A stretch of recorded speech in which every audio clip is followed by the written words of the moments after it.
Olá, pessoal, bem-vindo ao GastroTalks. Meu nome é Candice Krumel Meu nome é Estela Marini. e hoje a gente vai falar de um assunto super atual. Tá todo mundo falando sobre isso, que são as canetas emagrecedoras. O que ninguém te contou sobre o intestino. E hoje, na verdade, eu vou dar uma de host e vou entrevistar a Estelinha, que andou estudando isso, né?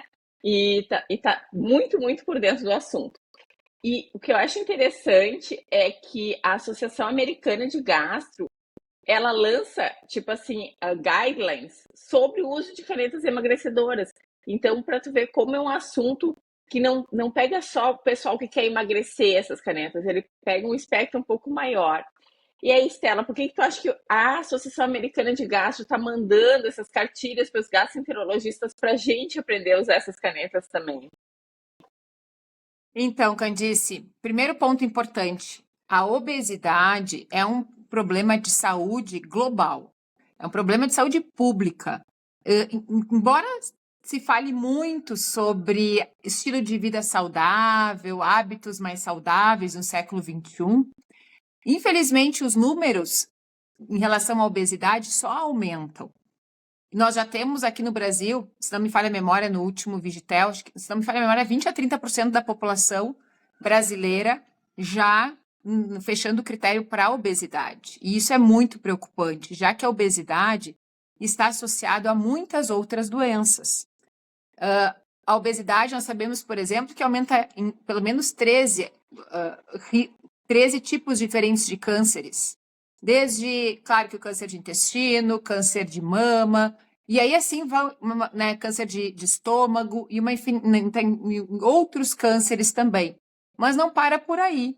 Os pacientes obesos têm maior risco cardiovascular, eles têm maior chance realmente da síndrome metabólica, né, que é quando aquele aumento da circunferência abdominal vem junto com alteração de colesterol, vem junto com diabetes, vem junto com gordura no fígado. E aí eu digo para os pacientes quando tem obesidade, não é que o senhor tem várias doenças. Você tem uma doença, que é o aumento da gordura abdominal, desencadeando as outras condições. Então, nessa busca, na verdade, por ajudar realmente os pacientes obesos, nós precisamos atuar em várias frentes, porque eles não estão só no consultório do endócrino. Eles estão lá no consultório do gastro por conta da gordura no fígado. Eles estão no consultório do cardio por conta das complicações cardiovasculares. E não, eu acredito que nós tenhamos cada vez mais que desenvolver essa expertise com os novos tratamentos da obesidade. Por quê? Porque até então, até ali antes dos anos 2020, nós não tínhamos realmente um medicamento tão efetivo assim, né? Só que, por outro lado, então nós temos sim, hoje, uma necessidade em termos de saúde global de conseguirmos dar suporte médico para os pacientes com obesidade, mas, por outro lado, nós temos também medicamentos mais efetivos e, além do mais, esses medicamentos, eles atuam no trato gastrointestinal. Então, o gastro, acredito que nós, gastroenterologistas, a gente tem que saber desse assunto. Por quê? Porque, primeiro, que os pacientes obesos estão no nosso consultório e hoje eles têm já uma indicação muito bem estabelecida. Por outro lado, os efeitos colaterais geralmente são relativos à nossa especialidade, são realmente da parte digestiva. Tá, e daí explica, de uma forma simples. Na verdade, sim, a gente tem hoje em dia dois tipos de caneta aqui no Brasil, né? Basicamente, né? Tem até aquela liraglutida, que é uma vez por semana, que é o análogo do GLP-1.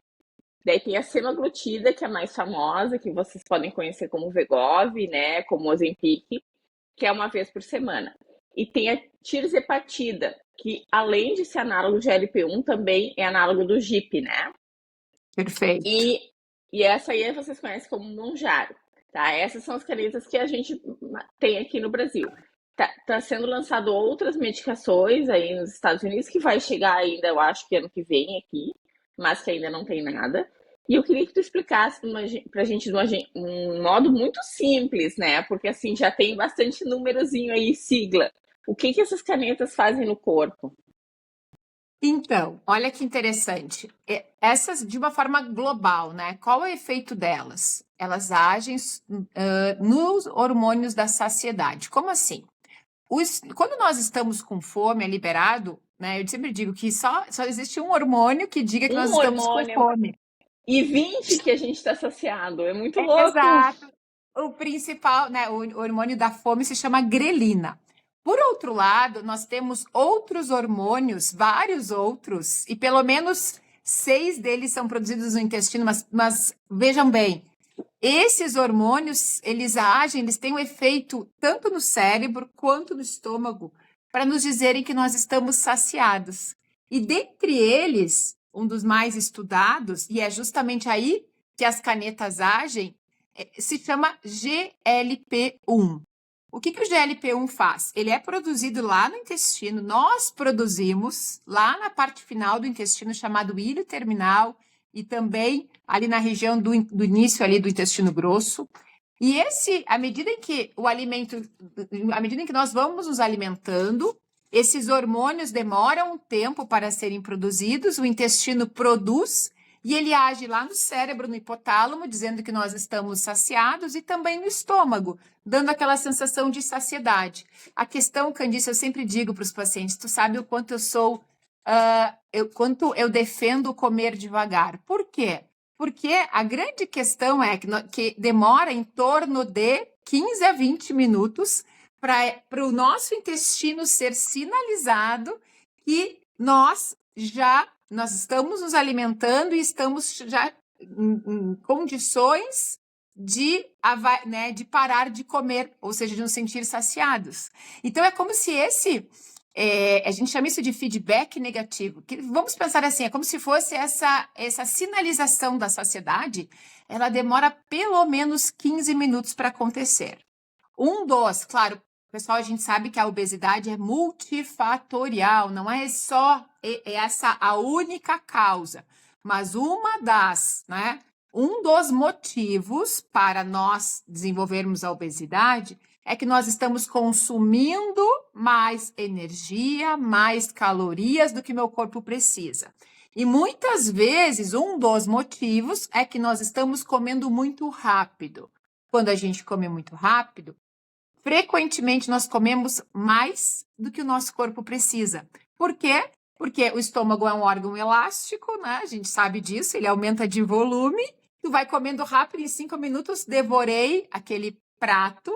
E muitas vezes eu comi uma quantidade maior que de fato o meu corpo precisaria. Então, este é um dos mecanismos,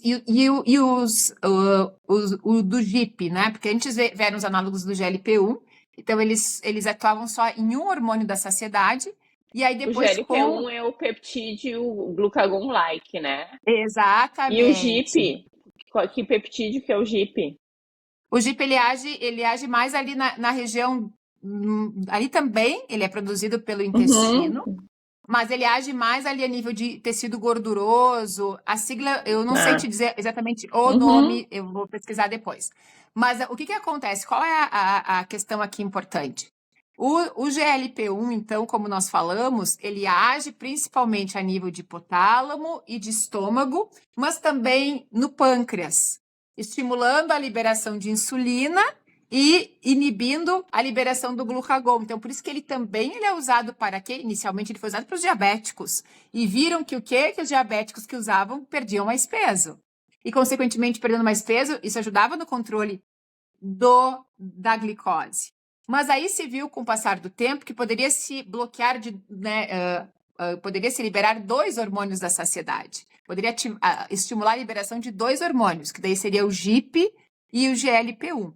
Né? Mas que eles têm efeitos parecidos, porém tem algumas diferenças. O GIP vai agir mais lá no tecido gorduroso, parece ter uma ação também no tecido ósseo, mas também age a nível do sistema nervoso central, né? Como eu disse, principalmente ali a nível do hipotálamo, dando essa sensação de saciedade.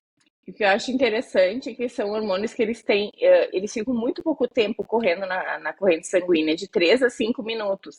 E essa é a grande diferença para a Perfeito. medicação, porque eles pegaram esse hormônio e ligaram com proteínas, com outras substâncias que ficam muito mais tempo, demoram muito mais tempo para serem degradadas.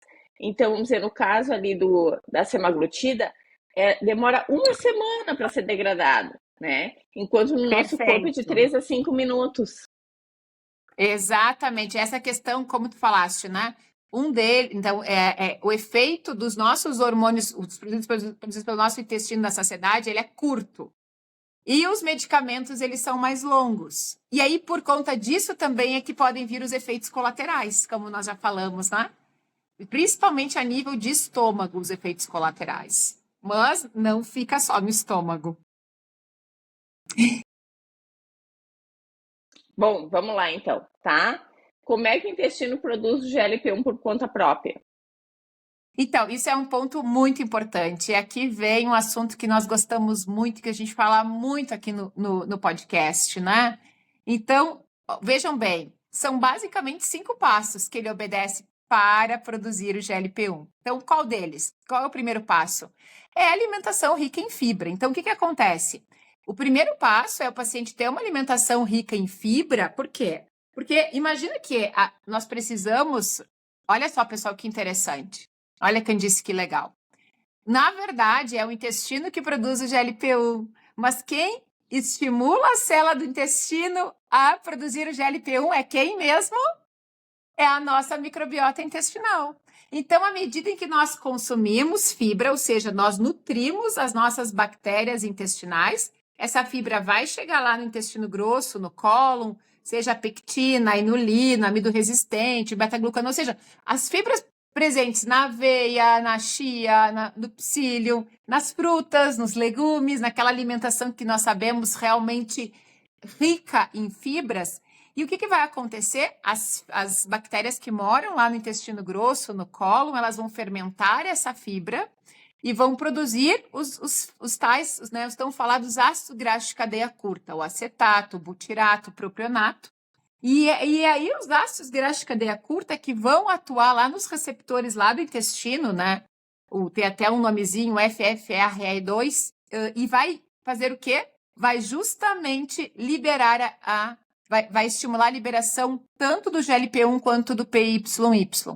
Então, vejam que tudo começa a partir de uma boa alimentação, uma alimentação realmente rica em fibras, e aí isso vai alimentar a microbiota, e a microbiota vai liberar substâncias boas, e essas substâncias boas são os ácidos graxos de cadeia curta, que vai estimular os hormônios da saciedade.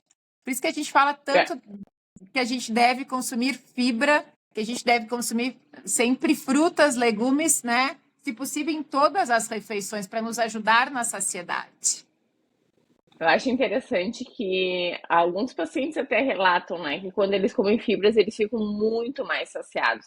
Eu acho que tem essa parte da liberação hormonal, mas também tem uma parte mecânica, porque a fibra ocupa espaço. E uma das coisas que dá a sensação de saciedade ali no nosso estômago, no intestino, no início do intestino, é a distensão. E quando distende, manda um sinal, olha só, tá cheio aqui, está ocupando espaço, né? Perfeito. Acho bem legal isso.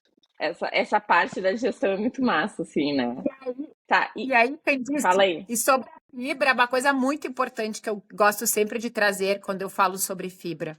Você sabe, hoje nós estamos, né, numa sociedade onde se fala muito da déficit de proteína. Mas em termos numéricos, será que o brasileiro realmente come pouca proteína? Pessoal, claro que, de novo, a indicação de proteína depende da atividade física e do peso corporal. Então, por exemplo, a pessoa que faz bastante atividade física, por exemplo, eu me considero que eu faço bastante, eu faço exercício físico praticamente todos os dias, mas eu não sou atleta. Então, a minha necessidade de proteína é uma, a pessoa sedentária é outra. Na minha época de sedentária, era outra necessidade. Mas se eu fosse atleta, seria outra. Então, isso de generalizar que o brasileiro tem déficit de proteína, não é isso. O consumo médio de proteína do brasileiro é 80 a 90 gramas de proteína. Dependendo do peso dele, dependendo da atividade física, é mais que suficiente. Claro, como eu disse, tem que ser personalizada essa avaliação. Mas existe sim um grande déficit de fibra na alimentação do brasileiro. Segundo a última publicação, os brasileiros comem nós brasileiros consumimos de 14 a 15 gramas de fibra por dia. sendo que o ideal seria de 25 a 30. Então, a gente está comendo mais ou menos metade da fibra do que precisaria. E vejam, todos os podcasts, a gente volta a falar nesse assunto. Porque cada vez mais nós sabemos que a microbiota tem um papel central na nossa saúde. E se nós não estamos nutrindo ela, porque ela se nutre da fibra. Nós não vamos ter esses benefícios, muito pelo contrário. A gente não vai ter esses benefícios e aí, então, favorecendo o processo de adoecimento. Eu digo que a microbiota realmente ela faz toda essa regulação mais fina, né? E isso é que ela é tão silenciosa, na maior parte das vezes, que a gente nem lembra, né? Nem imagina, na verdade, nem lembra, não, na verdade, a gente nem sabia, né, Candice? E se a gente for parar para pensar, os estudos realmente que mostram os benefícios da microbiota na saúde global, eles são depois de 2012, tem muito pouca publicação antes. Até quando eu fui dar aula agora sexta-feira na universidade sobre esse tema, eu fui revisar toda a literatura. Em 2012, quando foi publicado o projeto Genoma Humano, tínhamos 800 publicações sobre microbiota no ano. Hoje nós temos, no ano de 2025, foram quase 10.000 publicações. Então, é óbvio, a gente tem hoje muito mais conhecimento, não é? E eu vou falar uma outra coisa que é para alugar um triplex na cabeça de todo mundo. Porque Estela falou um negócio no início que é uma coisa meio básica e foi o que a gente aprendeu na faculdade, que a obesidade é causada por um desbalanço entre o que a gente come e o que a gente gasta. Só que a gente sabe e vê no dia a dia que esse cálculo, ele não é tão simples. Ele não é um cálculo simples. Tá? Exatamente. Então, assim, tem mais coisa acontecendo aí, porque às vezes tu vai ver, não existe um desbalanço e a pessoa não perde peso. O que está acontecendo aí? Que desregulação acontece no corpo que o corpo decide que ele vai manter um tecido adiposo que é inflamatório, independente do que a pessoa está fazendo. Tá? E a microbiota entra nessa teia aí que faz com que o corpo pegue e fique com aquela energia e tente tirar o máximo de energia dos alimentos quando não está precisando daquela energia. Então, tem várias coisas, desregulações hormonais que acontecem aí e desregulação da microbiota também. Perfeito. E aí eu menciono o estudo do New England de 2006. Esse estudo foi revolucionário. O que eles fizeram? Eles foram estudar justamente se tinha impacto da microbiota na obesidade. Eles pegaram, então, um grupo de ratos rato com o mesmo DNA, como se fosse assim, vários clones como se fossem vários gêmeos idênticos, né? Porque eles têm o mesmo DNA. Eles queriam estudar o impacto da microbiota. Então, o que eles pegaram? Eles alimentaram esses ratos, um grupo desenvolveu obesidade, outros eles tinham peso normal. E aí, o que eles fizeram?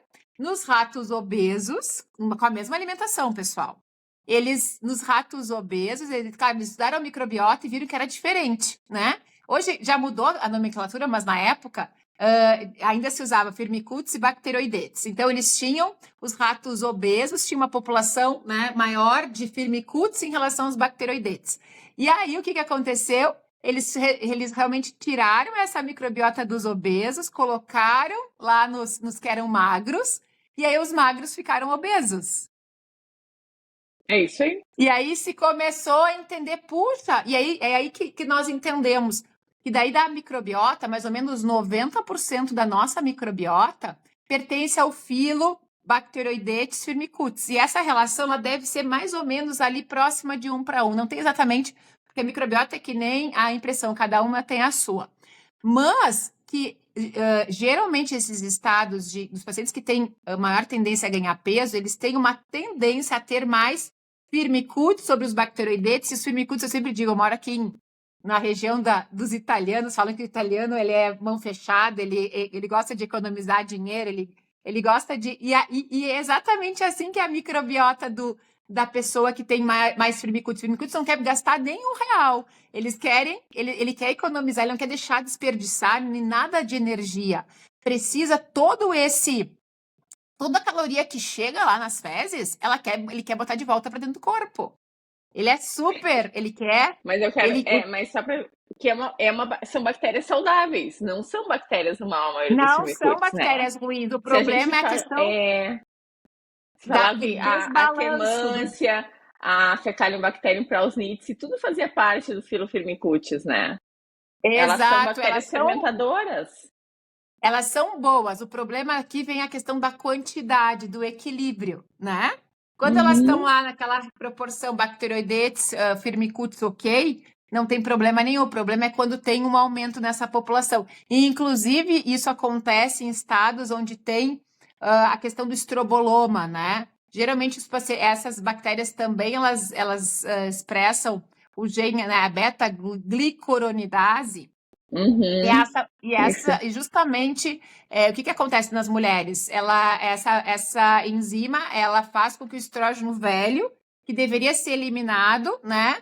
Ele volte para o corpo. Então, também tem essa relação. Então, como eu disse, né? É muito interessante e aí são vários fatores, né? Em relação à obesidade. Então, tem a questão da microbiota, tem a questão toda da fome emocional também, que a gente sabe que tem muitas questões emocionais envolvidas, tem a questão do sono, do ciclo circadiano, as pessoas podem comer exatamente as mesmas calorias, mas as pessoas que dormem melhor, que descansam, elas tendem a fazer escolhas melhores alimentares e o metabolismo também, ele é como se fosse uma orquestra que se organiza melhor, né? Quando nós dormimos bem. E a questão da atividade física, da massa muscular. Então, tem muitos fatores aqui envolvidos, né? Isso aí. Tá, mas vamos E voltar para as sobre. canetas. Tá, mas sobre Fala. a fibra, só uma coisa importante. E tu sabe por Uhum. que hoje o brasileiro reduziu tanto assim o consumo de fibra? Sabe qual é um dos principais motivos? Tá comendo menos feijão? Perfeito, exatamente. Uma das principais fontes de fibra do brasileiro sempre foi o nosso feijão, gente. Olha só que interessante, a gente pensa assim, fibra igual aveia, igual granola. Aveia tem fibra? Tem, mas uma colher de sopa de aveia tem em média 1 grama de fibra. Uma concha de feijão tem em média 9 gramas de fibra. Então, eu sempre digo, pessoal, o feijão, realmente o brasileiro diminuiu bastante o consumo de feijão. Ele é uma das nossas principais fontes de fibra e está mais do que na hora de nós voltarmos a consumir o nosso velho e bom feijão com arroz. Ah, Estela, mas não é uma proteína completa? É sim, quando combinado, realmente o feijão não tem uma dos aminoácidos essenciais, mas o arroz tem. Eles juntos, nós temos todos os aminoácidos essenciais, ou seja, são aqueles aminoácidos que nós não produzimos, né? Que nós precisamos obter através da alimentação. Então tá. Viu, pessoal? Mas a Estela fala isso em todo podcast, então tá tudo certo. É para reforçar, e eu não É tenho para conflito de interesse reforçar. nenhum com feijão, viu? A não ser que eu amo o feijão com arroz. A Estelinha ainda não entrou na indústria do feijão, mas olha, tá tentada aí. Tá, vamos voltar para as canetas. Estelinha, o que que essas canetas fazem? Tipo assim, as canetas eu tô falando, né? Essas medicações, né? Principalmente acho que a semaglutida e a tirzepatida, que são mais usadas atualmente. O que que elas fazem no corpo? Então, elas agem lá a nível do sistema nervoso central, lá do hipotálamo, do centro da saciedade, né? Então, quando esses hormônios são liberados, tanto o GLP-1 quanto também o GIP, o que que acontece? Nós sentimos aquela sensação de que não preciso mais comer. Mas, ao mesmo tempo, de que forma ela faz isso? Claro que tem esse efeito, né, no cérebro, mas também no estômago. E aí, como é que faz? Justamente retarda o esvaziamento do estômago. E aí, o terceiro efeito seria, como eu tinha falado lá, a nível do pâncreas, né? Mas o principal que eu acho importante aqui no podcast, nós vamos falar muito sobre os efeitos colaterais, eles dizem respeito justamente a esse retardo no esvaziamento do estômago. É como se então demorasse mais tempo, não, ele demora mais tempo realmente para chegar no intestino. Então nós temos essa sensação de saciedade, por isso vem os efeitos colaterais. O mais comum deles é a náusea. Mas, ao mesmo tempo, não é só a náusea que os pacientes têm de sintoma, né?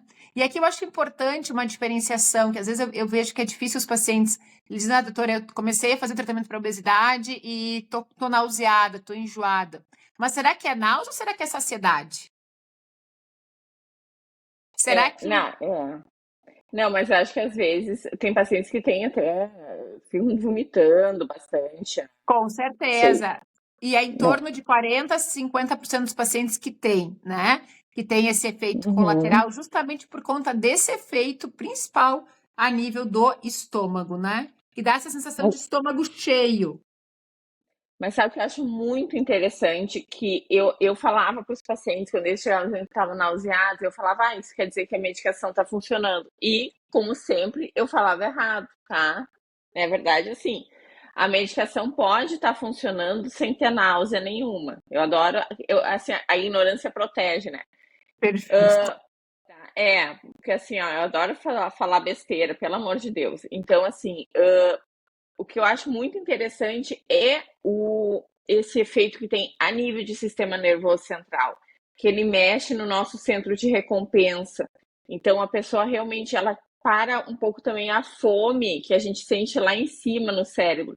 E daí isso aí tá sendo usado hoje em dia para tratar também alcoolismo, para tratamento de vício em jogos. É um negócio muito louco que um hormônio intestinal, né, mexe no centro de recompensa do cérebro. É um negócio muito louco, guria.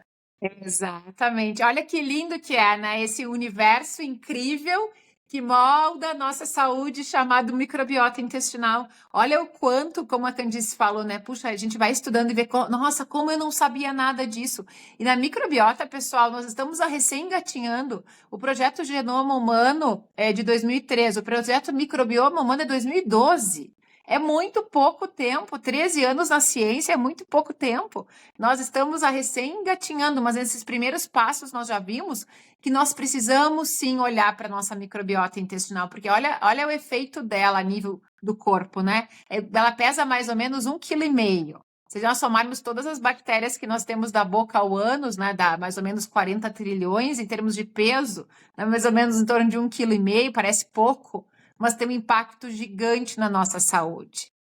Isso eu acho que é muito bonito, como a Candice falou, né? Porque nós estamos vendo cada vez mais os efeitos não só a nível de obesidade, mas até porque tem receptores desses hormônios em várias outras partes do corpo, no coração, lá como eu falei, no osso, no tecido gorduroso, e aí vai se estudando os benefícios, né?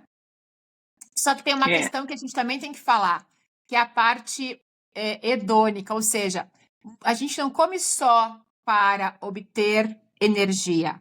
Nós comemos também por prazer.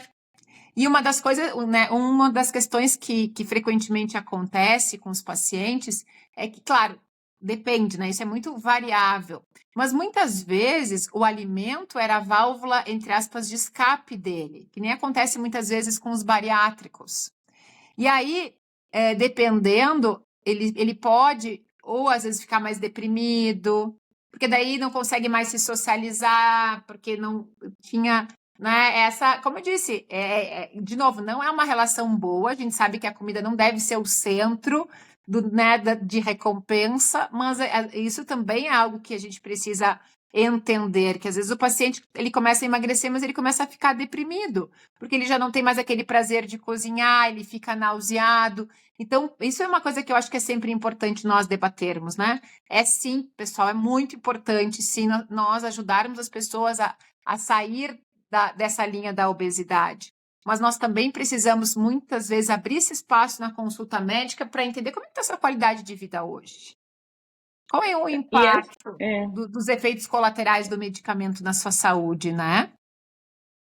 e antes a gente falar dos efeitos adversos, assim, claro que não é a nossa pretensão, né, falar sobre isso, mas quando a pessoa começa o tratamento, tu chegou a ver quanto se espera de perda de peso com essas medicações? Então, realmente depende do medicamento, né? Realmente, quando ele é o bloqueio duplo, ele é maior, né? A Eu tenho, tirzepatida, né? mas antes de eu te falar sobre isso, eu só quero te falar mais dois Hum. efeitos que eu acho importante, né? Nós falamos do efeito dele no estômago, no cérebro, mas também no intestino, na microbiota intestinal. E aí, e realmente, a semaglutida, ela aumentou a produção da quermância, então um efeito positivo. A quermância é uma bactéria boa, só que também nós temos que alimentar ela com fibra. A gente precisa ter uma alimentação rica em fibra, porque se nós temos um aumento de aquermância e nós não estamos realmente bem nutridos, ela pode começar a comer a camada de muco, que é tão importante na permeabilidade intestinal. E, por outro lado, então, a liraglutida, que hoje ela não é mais tão, a gente não fala tanto dela, mas foi uma das primeiras, ela também parece ter promovido o aumento de bactérias boas. Então, a nível de microbiota, parece ter um efeito bom, mas a gente precisa, de novo, pessoal, continuar entendendo que a base da nossa saúde é uma alimentação saudável. É uma alimentação saudável, né? Porque o problema, muitas vezes, é que o paciente, quando ele começa a fazer o tratamento da obesidade, ele come até 39, não é o que eu estou falando, esse dado veio dos estudos. A tendência da redução calórica é de 39%. 39%. E aí, se o paciente não é bem orientado, existe uma tendência a ele comer menos fibra. E se ele comer menos fibra, ele não vai, as bactérias intestinais não vão ter fibra, não vão produzir aquelas substâncias benéficas, e além disso, aquela barreira intestinal que impede que as toxinas penetrem e atinjam o nosso sistema imunológico, lembrando que 70% do sistema imunológico está lá no intestino, ela fica frágil. E isso pode realmente favorecer o que a gente chama de leaky gut, que está associado a muitas outras condições, né? Desde a pele e outras manifestações. Então, acho que esse é um ponto importante, né, Candice? Então, o remédio, de novo, né? As canetas, elas imitam o hormônio do intestino. Mas, ao mesmo tempo, se você deixa de se alimentar de forma correta, o intestino, ele não vai conseguir naturalmente continuar produzindo esse hormônio. Então, veja o quanto não é só um pilar, né? Eu sempre digo, as canetas, elas são realmente, eu digo que elas são um divisor de águas no tratamento da obesidade, mas elas sozinhas, elas não fazem milagre, né? Não é a tal da bala de prata. Eu digo que existe muita diferença entre o paciente querer ser emagrecido pela caneta, é aquele paciente que diz assim, doutor, eu quero um remédio que resolva a minha obesidade. E aí ele quer terceirizar que a caneta resolva tudo. Esse não existe, pessoal, infelizmente, porque não vai ser saudável esse emagrecimento.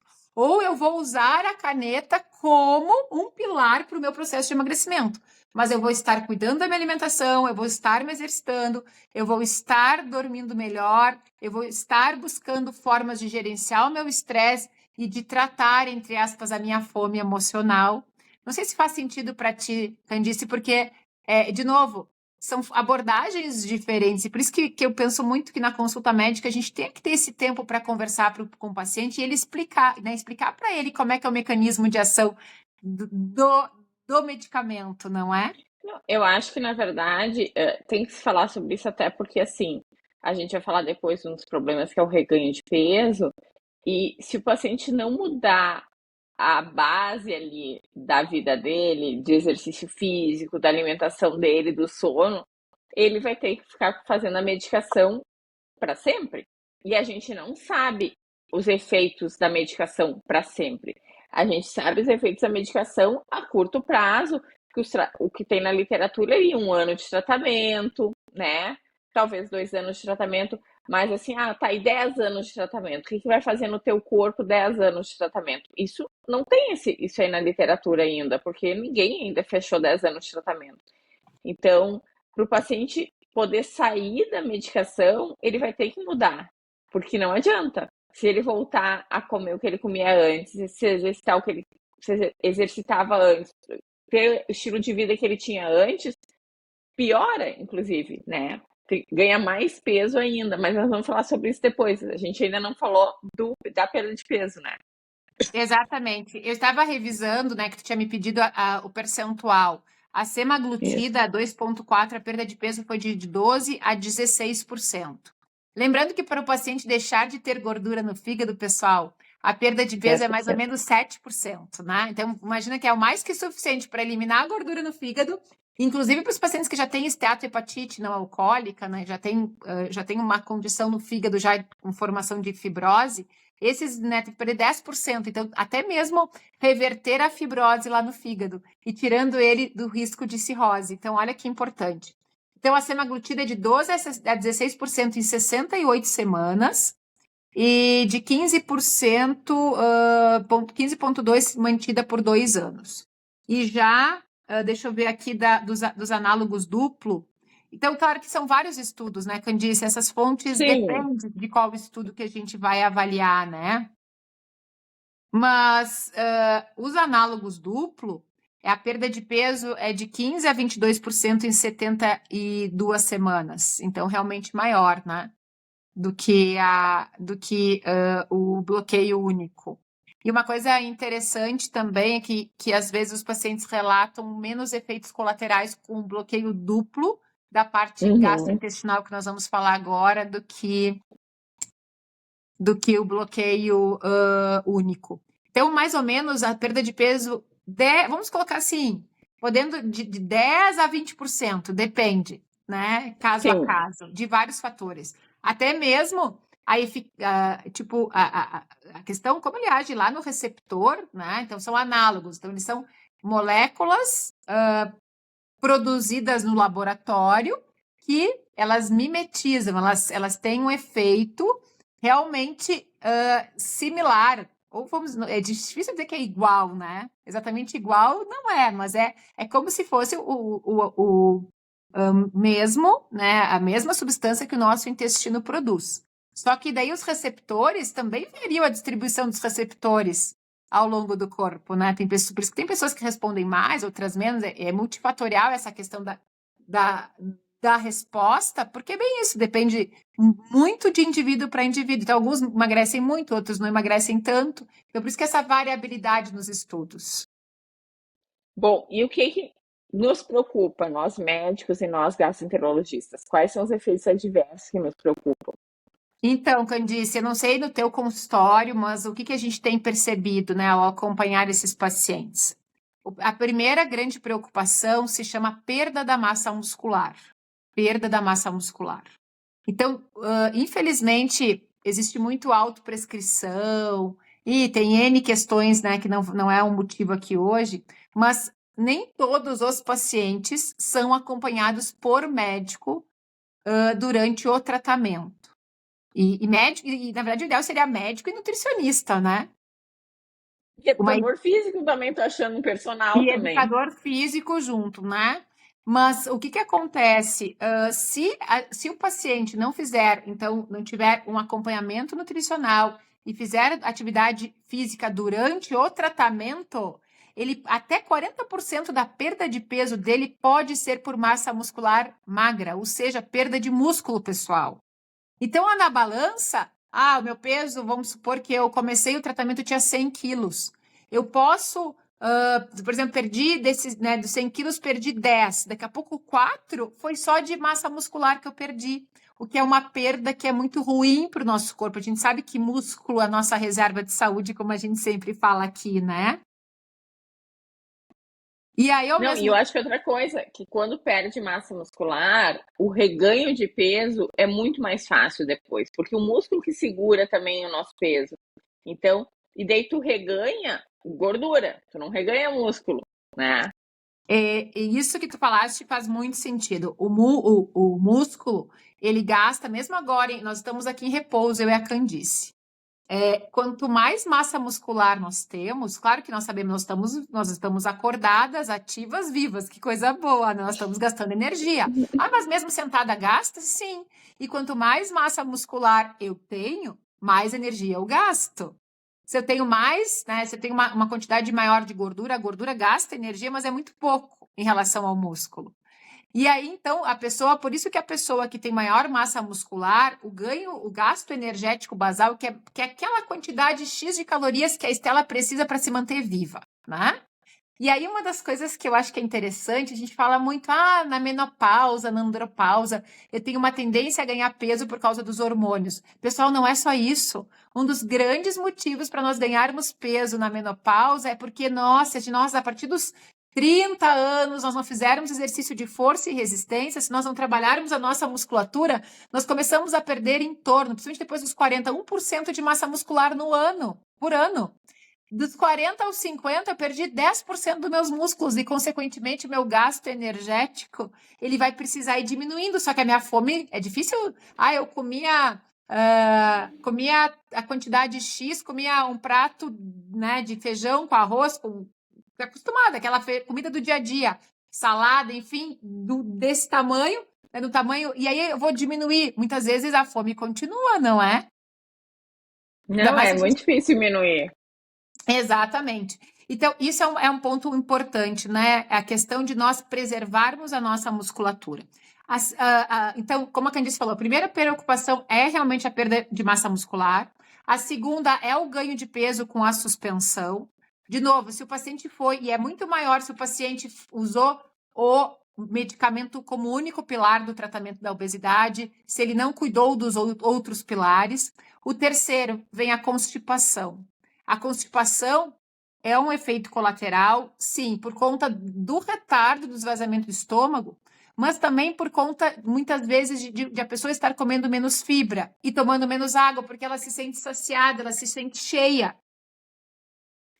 Então, isso também é um ponto aqui importante, né? E a gente sempre reforça, já aproveitando a importância, né, de nós colocarmos, como nós já falamos lá no início do podcast, além do feijão com arroz, voltar para o nosso prato, também colocar na fruta, enriquecer a fruta em fibras, porque só comer um pé de alface e 2 frutas por dia não é a quantidade de fibra suficiente, pessoal. Pé de alface tem 2 gramas de fibra. A Candice sabe o quanto eu amo alface, como muita, muita mesmo. E quando, acho que uma das maiores desilusões quando eu fui estudar nutrição foi ver o quão pouco fibra tem a alface. Não é que não deva comer, né? Mas não é suficiente. Então, sim, nós devemos continuar com aquele prato colorido, diversificado, mas quem sabe lá na fruta eu coloco chia, psyllium, linhaça, que de preferência triturada, né? Porque a linhaça, o intestino não consegue quebrar e obter a fibra, o ômega dela inteira. A chia não precisa ser triturada, mas a linhaça sim. A aveia, colocar isso junto e aí, quem sabe, complementar com iogurte natural. Tudo isso vai nos ajudar tanto na saciedade quanto nutrir as nossas bactérias boas. E da constipação. Então, especialmente nos pacientes que estão, né, fazendo uso dos análogos, incluir mais cor no prato e mais fibras vai ajudar também na constipação. Aquele tripé, né, Candice, para evitar a constipação. Fibra, água e exercício. E tempo para ir no banheiro, né? Tempo para ir no banheiro? Assim, né? E não, quando tem vontade de ir no banheiro, tem que ir, né? Exato. Se a gente inibe, muitas vezes demora 2, 3 dias para ter vontade de novo. O quarto efeito colateral que nós nos preocupamos no dia a dia é justamente esse retardo do esvaziamento do estômago. A gente chama, o nome técnico seria gastroparesia. É uma lentificação no esvaziamento. E aí é importante nós justamente falarmos sobre isso com os pacientes, porque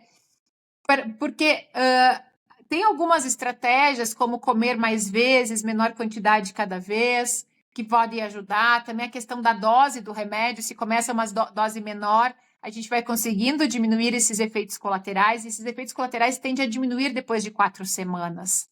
Mas tem um fator aqui importante quando a gente fala em gastroparesia, que é o seguinte, como a Candice falou, os nossos hormônios naturais, o GLP-1 que o meu intestino produz, o PYY, o GIP, enfim, vários outros, eles têm um efeito, eles agem lá no local e daqui a pouco eles já perdem o efeito. Só que o do medicamento, né, os análogos que são trazidos pelo remédio, eles têm uma meia-vida, ou seja, um efeito muito mais prolongado. Por isso que a gente se sente cheio, saciado por mais tempo. E aí vem um cuidado especial nas pessoas, né, para as pessoas que vão fazer algum tipo de cirurgia ou endoscopia e colonoscopia, né, Candice? Que sempre precisa informar o seu médico, porque eles precisam, qualquer procedimento que precisa fazer, anestesia, sedação, eles precisam ser suspensos um tempo antes. O jejum que a gente dá de 8 horas não vale mais, né? Então, até fizeram coisa com eco antes e o estômago tá cheio desses pacientes na hora da cirurgia. Então, normalmente eles pedem para 2 semanas antes, 2 a 3 semanas antes de qualquer procedimento médico, seja endoscopia, qualquer procedimento que precise de jejum, tá? Suspender a medicação, né? Perfeito. E o quinto ponto importante que nós já falamos aqui também é a questão das emoções, né? O quanto esse sintoma de se sentir saciado, de não ter mais tanto prazer com a comida, pode estar afetando as suas emoções. Então, isso também a gente precisa avaliar ao longo do tratamento. Mas é sempre importante, pessoal, desde o início. De novo, nós temos a indicação e a caneta não é para todo mundo, não é para todo mundo. A gente tem indicação que basicamente ela está indicada para os pacientes que têm aquele índice de massa corporal acima de 30, ou os que têm sobrepeso junto com comorbidade. Então eu tenho, por exemplo, o índice de massa corporal acima de 25 e junto tenho gordura no fígado e junto eu tenho pressão alta por conta do aumento de peso, ou seja, eu tenho alguma outra complicação, né? Tenho diabetes, aí sim ele teria indicação de. Mas eu acredito muito, Candice, que a gente deva ter um cuidado especial, isso é uma coisa que eu chamo a atenção aqui dos pacientes e dos colegas que são prescritores, né? De avaliar antes de indicar o tratamento da obesidade se o paciente já tem sintoma gastrointestinal. Por quê? É muito diferente eu Dentro do iniciar... refluxo, piora bastante, né? Exato. Uma coisa é eu indicar esse remédio para quem não tem sintoma nenhum digestivo. E existe uma chance de ele ter sintoma? Existe. Mas o que eu recebo no consultório muito mais frequentemente é o seguinte paciente: doutora, eu já tinha constipação.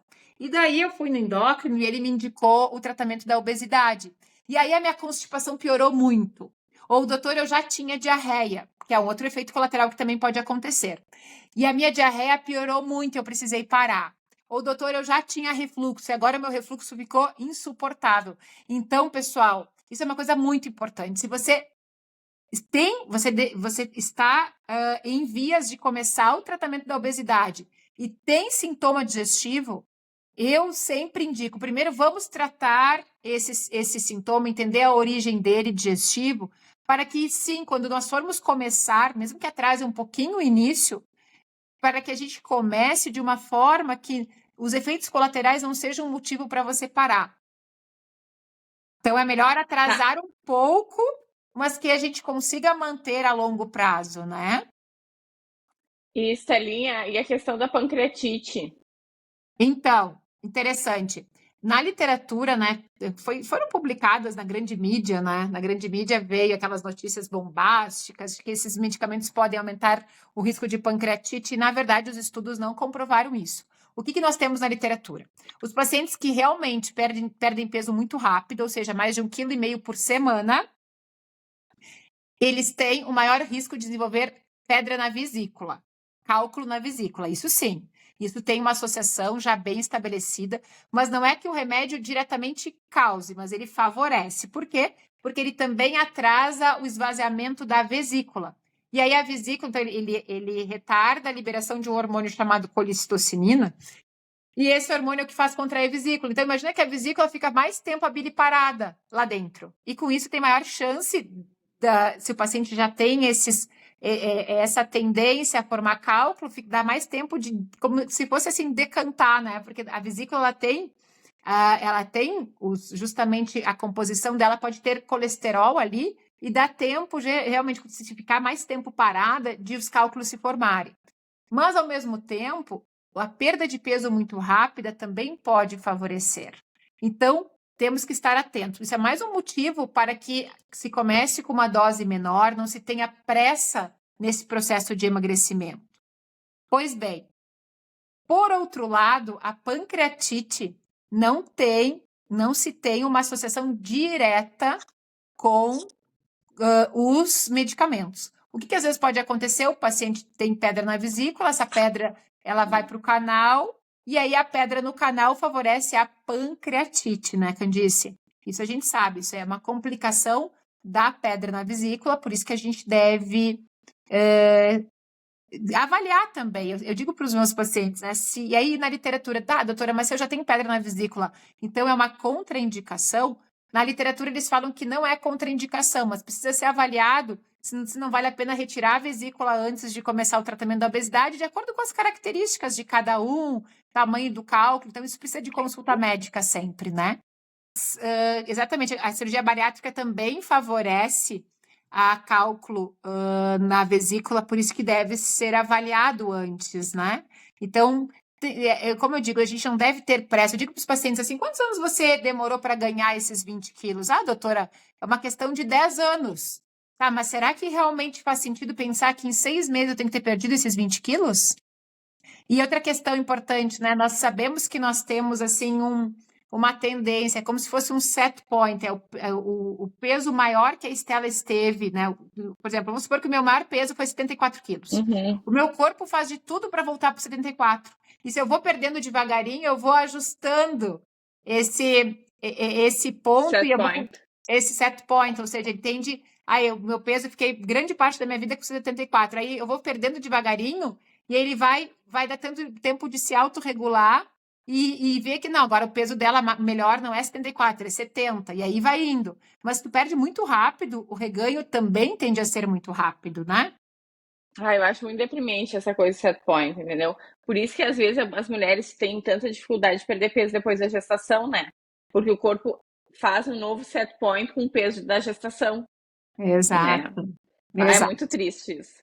Tá, bom, vamos lá, vamos ir para os finalmente. Então, assim, vamos dizer assim que eu estou com obesidade, eu tô com gordura no fígado, eu tenho indicação de tratamento e meu médico sugeriu que eu começasse a usar uma caneta emagrecedora, tá?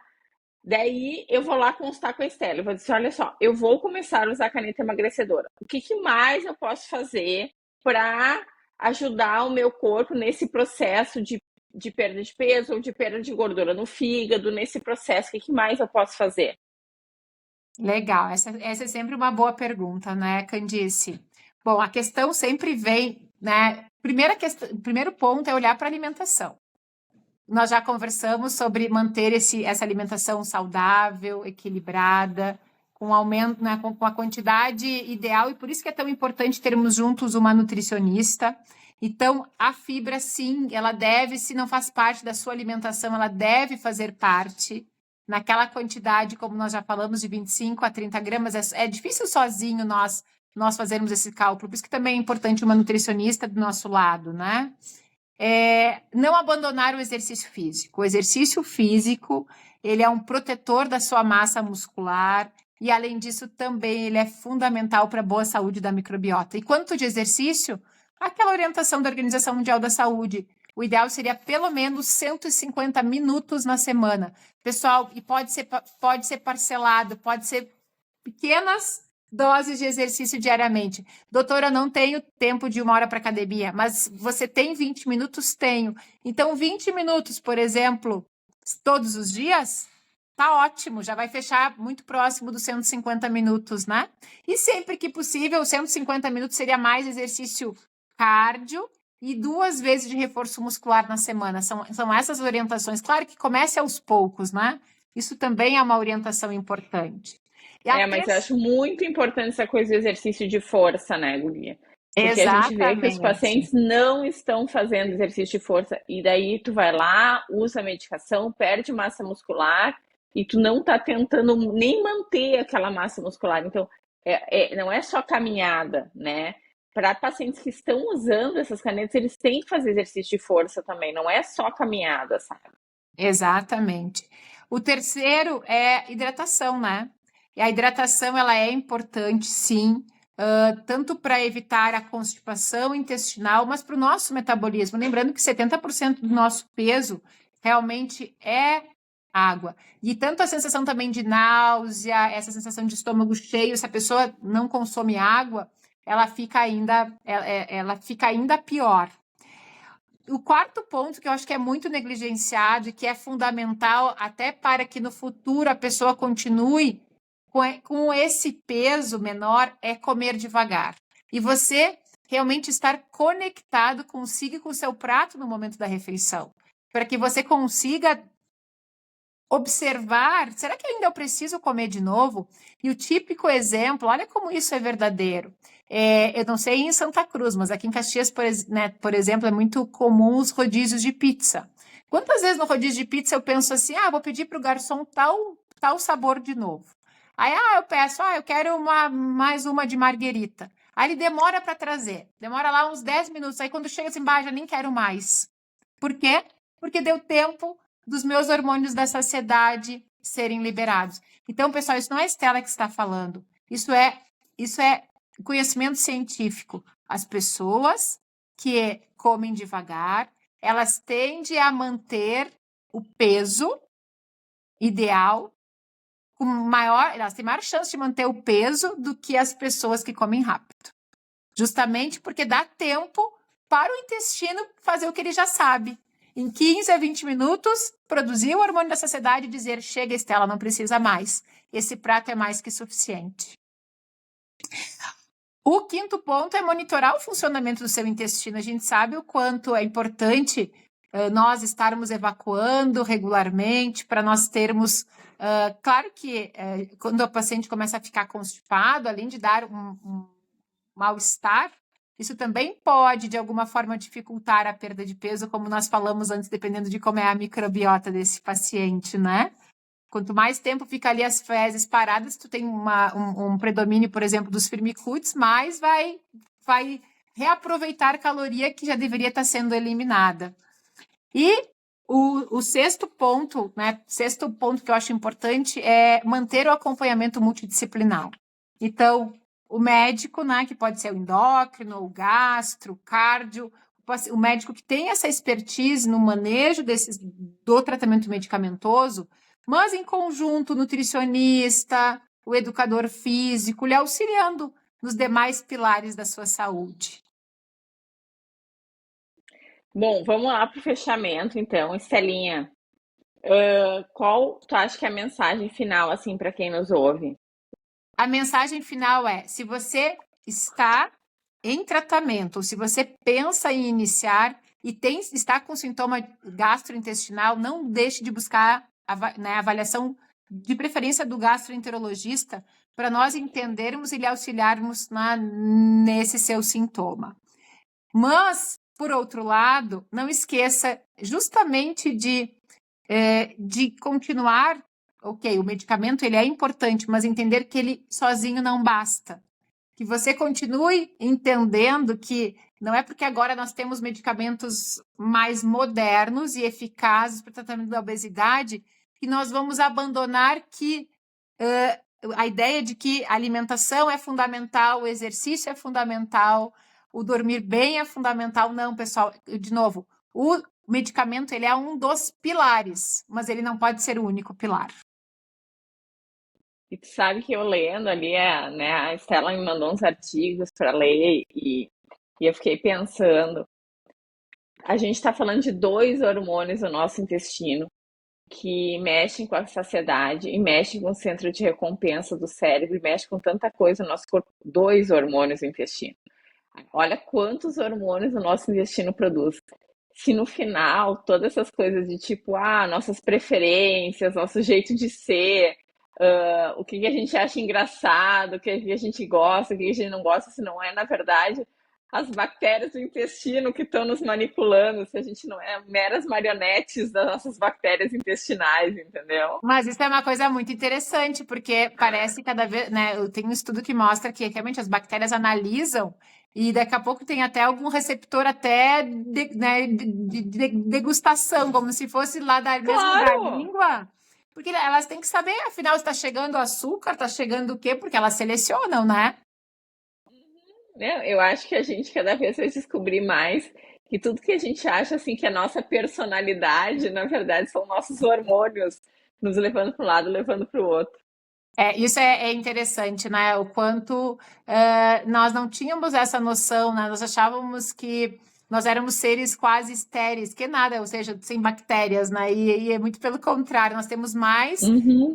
muito mais bactéria do que célula humana nesse corpo, né? E viver em equilíbrio com elas é que é a grande questão, né? Porque elas, dependendo de como nós estamos cuidando da gente, esse ecossistema ele pode estar em equilíbrio ou desequilibrado, né? Então, eu acho que a nossa busca é isso. Enquanto nós estamos aqui na montanha-russa da vida, com cada um de nós com as suas dificuldades, com seus desafios, que a gente encontre esse espaço para poder poder cuidar de nós. Hoje, segunda-feira, eu não tive muito tempo de conseguir cuidar da minha alimentação, mas eu não deixei de fazer meu exercício. Mas amanhã, terça-feira, é um novo dia, é uma nova chance. E aí, hoje de noite eu vou pensar, puxa, olha só, hoje eu comi mal lá no consultório, eu não tinha nenhum lanche, mas amanhã vai ser diferente. Eu vou levar minha fruta, eu vou levar minhas castanhas, eu vou levar minha aveia, eu vou levar meu iogurte e eu vou comer melhor. Para chegar de noite para eu chegar de noite em casa com menos fome. E aí, assim eu vou conseguir. Então, pessoal, não esqueçam disso. Eu sei que hoje nós estamos numa sociedade com muitas demandas e nós estamos com dificuldade, muitas vezes, de olhar para o que realmente importa. E esse é o nosso papel aqui do podcast, é ajudar vocês a repensarem as suas escolhas. Porque quanto mais a gente estuda o impacto das nossas escolhas, mais a gente tem clareza de que se nós buscamos realmente envelhecer com saúde, nós precisamos olhar para elas, não é lá os 70 anos, 80 anos, é agora. Essa construção de envelhecer saudável, ela começa, eu digo, é para ontem, né? Então, essa poupança de saúde, ela começa a partir das nossas boas escolhas. Assim nós vamos estar construindo saúde intestinal, assim nós vamos estar protegendo realmente das doenças, e inclusive evitando que a obesidade ela retorne, né, ou ela faça parte da nossa vida. Bom, duas coisas antes de a gente acabar. Primeiro, o GIP, eu dei uma olhada aqui, é o peptídeo insulinotrópico que é estimulado pela glicose. Perfeito. Vamos lá, tá? E a segunda coisa, pessoal, esse programa é total e absolutamente educativo. Ele não dispensa nunca a consulta com o teu médico. Nunca, nunca, nunca. Tu até pode chegar para ele com umas dúvidas que surgiram durante o programa, mas ele é só educativo, né? Ele não é um programa para prescrever medicação para absolutamente ninguém. Então tá, Estelinha, vamos trabalhar agora, né? Verdade. Beijo. Bom dia, até mais. Tchauzinho. Tchau, tchau.